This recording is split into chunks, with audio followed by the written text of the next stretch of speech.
Good morning students. మనం ఈరోజు చెప్పుకున్న టాపిక్ ఏంటంటే అండి డైమెన్షనింగ్ ప్రాక్టీస్. ఈ డైమెన్షనింగ్ ప్రాక్టీస్ నుంచి మనకి ఫైనల్ ఎగ్జామ్లో 5 మార్క్స్ వచ్చే ఛాన్స్ ఉందండి. 5 మార్క్స్ వస్తాయి. ఒక షార్ట్ క్వశ్చన్ వస్తుంది. ఆ షార్ట్ క్వశ్చన్ వచ్చేటప్పటికి మనకి ఇలా డయాగ్రామ్ ఇచ్చేస్తాడండి. డయాగ్రామ్ ఇచ్చేసి మనల్ని రీడ్రా చేయమంటాడు.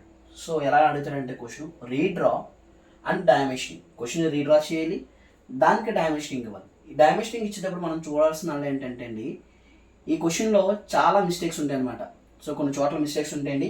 ఆ మిస్టేక్స్ మనం ఐడెంటిఫై చేసి ఏ డైమెన్షనింగ్ మెథడ్ ఫాలో అవ్వమన్నాడో ఆ డైమెన్షనింగ్ మెథడ్లో మనం ఫాలో అవుతూ డైమెన్షనింగ్ ఇచ్చుకోనమాట. Dimensioning the figure below as per the SP 46/1988 అని అడిగాడండి. SP 46/1988 అంటే డైమెన్షనింగ్ రూల్స్ అన్నిటినీ ఫాలో అవుతూ ఎక్కడైతే ఏ మెథడ్ అయితే మనం ఫాలో అవ్వాలో, అదే అలైన్ సిస్టమ్ కానీ యూనిడైరెక్షన్ కానీ ఏదో ఒకటి ఫాలో అవుతూ డైమెన్షన్ రూల్స్ అన్ని ఫాలో అవుతూ మనం డైమెన్షనింగ్ ఇచ్చుకోండి. SP 46/1988 అని అడిగితే అయితే ఈ క్వశ్చన్ వచ్చేటప్పటికి మిస్టేక్స్ ఎక్కడ ఉన్నాయంటే అండి, మనకి డైమెన్షన్ లైన్ బ్రేక్ చేయకుండా డైమెన్షనింగ్ ఇచ్చాడు, డైమెన్షన్ లైన్ బ్రేక్ చేసి కూడా మనకి డైమెన్షనింగ్ ఇచ్చాడు.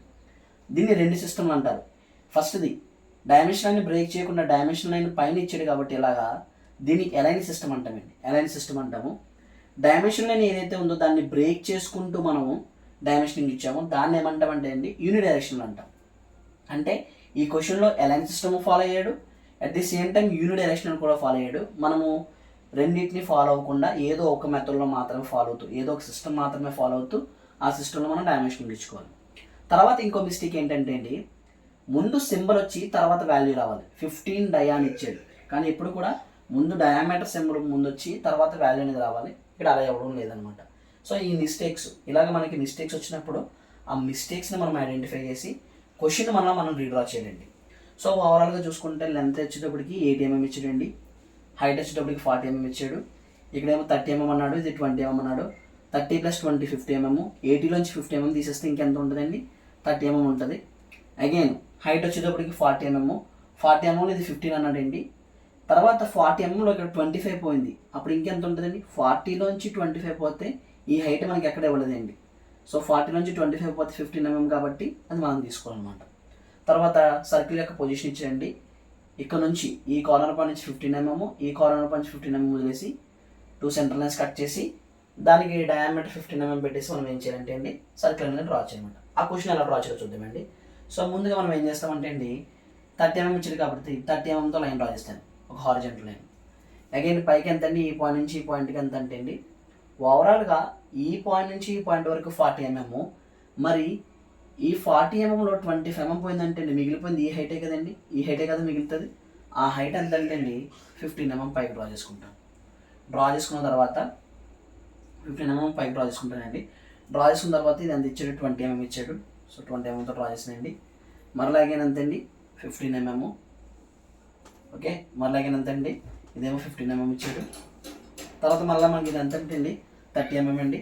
30 mmతో డ్రా చేసుకుంటాము, 30 mmతో డ్రా చేస్తాము. ఓవరాల్ హైట్ ఇచ్చాడండి, పాయింట్ ఇక్కడ నుంచి కూరకు 40 mm ఇచ్చాడు. సో 40 mmతో మనం పైకి డ్రా చేసుకుంటామండి.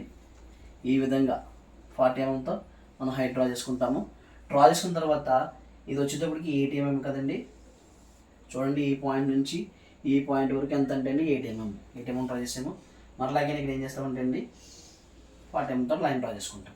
సో డ్రా చేసుకున్న తర్వాత మనం ఇచ్చిన డయాగ్రామ్ మనము రీడ్రా చేసి చూపించామండి. సో దీంట్లో మనకి పొజిషన్ డ్రా చేయాలి, సర్కిల్ యొక్క పొజిషన్స్ డ్రా చేయాలండి. ఆ సర్కిల్ యొక్క పొజిషన్స్ ఏంటంటే అండి ఈ పాయింట్ నుంచి ఈ పాయింట్కి అంతే అండి 15 mm మార్క్ చేసుకుంటారు. మార్క్ చేసుకుని ఒక సెంటర్ లైన్ డ్రా చేస్తాము. మరలాగే ఈ పాయింట్ నుంచి ఈ పాయింట్కి ఎంత ఇచ్చాడండి 15 mm ఇచ్చాడు. సో 15 mm కాబట్టి ఈ పాయింట్ నుంచి ఈ పాయింట్కి 15 mm మార్క్ చేసుకుని ఇక్కడ నుంచి కూడా ఏం చేస్తామంటే ఒక సెంటర్ లైన్ అనేది మనము డ్రా చేస్తూ ఉంటాం అన్నమాట. తర్వాత సేమ్ యాజ్ ఈజ్ ఈ పొజిషన్ అలాగైతే ఇచ్చాడు, ఈ పొజిషన్ కూడా అండి ఇక్కడ నుంచి 15 mm పెట్టుకుంటాము. మనము సెంటర్ లైన్ అనేది డ్రా చేసుకుంటాము ఈ విధంగా. మరలా ఈ పాయింట్ నుంచి ఈ పాయింట్ వరకు ఎంత అండి 15 mm పెట్టుకుంటాము. సెంటర్ లైన్ అనేది మనం డ్రా చేసుకుంటామండి ఈ విధంగా. ఓకే, డ్రా చేసుకున్న తర్వాత మన దగ్గర ప్రో సర్క్యులర్ ఉంటే కనుక డైరెక్ట్గా 15 డయామీటర్ తీసుకుని డైరెక్ట్గా డ్రా చేసేచ్చు. లేకపోతే రేడియస్ తీసుకోండి, 7.5 mm రేడియస్ తీసుకుని ఒక సర్కిల్ అనేది మనము ఆ 4 లైన్స్ టచ్ అవుతూ మనం ఇలా ఒక సర్కిల్ డ్రా చేసుకుంటాము. ఓకే అండి, ఇలా ఒక సర్కిల్ డ్రా చేసుకుంటాము. తర్వాత ఇక్కడ కూడా 7.5 పెట్టేసుకుని రేడియస్. సో ఇలా కూడా మనం ఏం చేస్తూ ఉంటే ఒక సర్కిల్ అనేది డ్రా చేసుకుంటాం అనమాట. ఈ విధంగా మనం ఏం చేస్తాం అంటే 2 సర్కిల్స్ డ్రా చేసుకుంటాం. తర్వాత డైమెన్షనింగ్ ఇవ్వాలండి. డైమెన్షనింగ్ వచ్చేటప్పటికి మనకి ఏ సిస్టమ్ అయినా ఫాలో అయినా పర్లేదు. నేను ఏం చేస్తున్నాను అంటే అండి యూని డైరెక్షన్ ఫాలో అవుతున్నాను. ఇదేమో 30 mm ఇచ్చాడండి. తర్వాత అగైన్ ఇది ఎంత ఇచ్చాడండి 20 mm ఇచ్చాడు. తర్వాత మనకి ఈ పాయింట్ నుంచి ఈ పాయింట్ వరకు కూడా ఎంత ఇచ్చాడంటే అండి 8 mm అనేది ఇవ్వడం జరిగింది. సో 8 mm ఇచ్చేసాడండి ఇక్కడ. తర్వాత అగైన్ ఇది ఎంత ఇచ్చాడండి అండి 15 mm ఇచ్చాడు. మనకి పొజిషన్ ఎలా ఉన్నా సరే మనం ఎట్టుకలుగా నేర్చుకోవాలి కదండి. తర్వాత అగైన్ మనకి ఈ డిస్టెన్స్ ఇచ్చాడండి. ఈ డిస్టెన్స్ ఎంత అంటే అండి 25. ఇది 25 అండి. ఓకే అండి, ఇది 25 ఇచ్చాడు. తర్వాత అగైన్ ఎక్కువ నుంచి ఎక్కువ వరకు ఎంత ఇచ్చాడండి 25 ఇచ్చాడు. తర్వాత మనకి ఇక్కడ ఎంత ఇచ్చాడండి 40 mm ఇచ్చాడు. సెంటర్ లైన్ కరెక్ట్గానే 40 mm ఇచ్చాడు. తర్వాత డయామీటర్ ఇచ్చాడు. సో డయామీటర్ చూపించేటప్పుడు మనము లోపల చూపించుకోవచ్చండి. డయా ముందు సింబల్ ఇచ్చి డయా 15 2 holes, డయా 15 2 holes అని మనం ఈ విధంగా డైమెన్షనింగ్ ఇచ్చుకుంటామండి. తర్వాత మనము ఈ వాల్యూ కూడా ఇచ్చుకోలేండి. ఎంతండి ఇది 15 mm. సో ఈ విధంగా మనం ఇచ్చుకుంటే డైమెన్షనింగ్ అనేది మనకి యాజ్ పర్ రూల్స్ ప్రకారంగా డైమెన్షనింగ్ ఇచ్చుకున్నట్టండి. SV 46 1988లో యూని డైరెక్షన్లో ప్యారలల్ నేను ఇవ్వడం జరిగింది. ప్యారలల్ ఇచ్చాను. సో మనము ఏ మెథడ్ అయినా సరే ఫాలో అవ్వచ్చండి. Thank you for watching.